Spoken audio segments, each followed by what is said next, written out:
Hello and welcome to this video about designing a board game or a card game. And in this video we're going to go every step of this process, and the first step is generally finding an ID. And what I really enjoy doing is taking a look at the hot new releases on Amazon, and then you can filter based on the type of game you want. For example, if you're interested in card games, you can click on that. The page loads and then you get an overview of popular new card game releases. As we can see, there are some themes that are showing up, such as memes. We also see that new form factors are becoming popular, such as this plastic piece or this box. And this can already provide some insights and trends when it comes to card games. You can also obviously take a look at the Board Game Geek website to see what's trending or what new options are possible.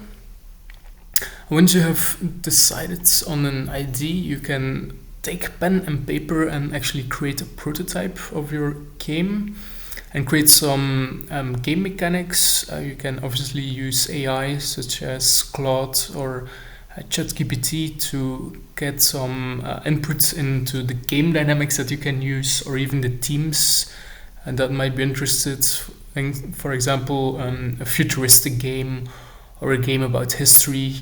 And then you can chat with your AI assistant to iterate already. Once you have this basic prototype, you can reach out to some friends for playtesting.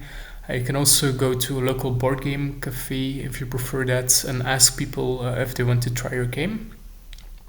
And this can take several iterations where people provide feedback, you create a new version, you ask people to play it again, and then you keep iterating, and this can take a few months or even a whole year if it is a complex game. Once you have done that, you can actually move over to creating overview of all the designs. So you can then work with a designer, or you can even use AI assistants again to finish the design. Once you have all that, you can create a bill of material. So just get an idea of how much it will cost to manufacture everything, especially if you have a lot of game pieces. This is important to know. And you can reach out to manufacturers to get an idea about how much it will cost to create it and to ship it to customers. You can find these manufacturers on Alibaba or Thomasnet, where you then filter based on reviews and years of experience, and then you start reaching out to manufacturers and see who replies fast and who you enjoy working with. Also check their references. And once you all know all that, you can launch your Kickstarter campaign.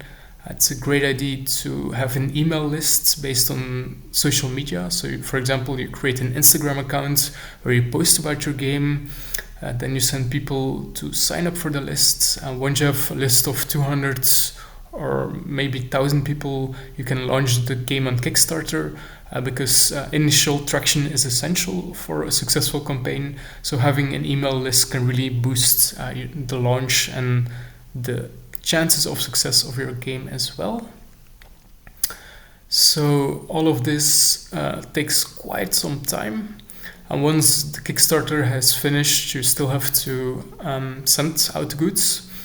The big advantage of this is that you don't take inventory risk, so you don't spend money without knowing for sure it will work out. If you don't want to do crowdfunding, you can launch your game faster on Amazon, but then you have to risk some money because you have to have the inventory already, which is more risky because if the game bombs, you have a little problem. And then, it also has takes some time because you have to send in the inventory, ship it to Amazon, and go from there. The advantage on Amazon is that you can purchase advertising. So on certain keywords you can rank, and people might see it faster than if you would just share it on social media. Once you have some traction online, you can always reach out to people that distribute board games to multiple stores and try to find some offline distribution. But it's always great if you can show that you have some online interests to leverage this towards these distributors.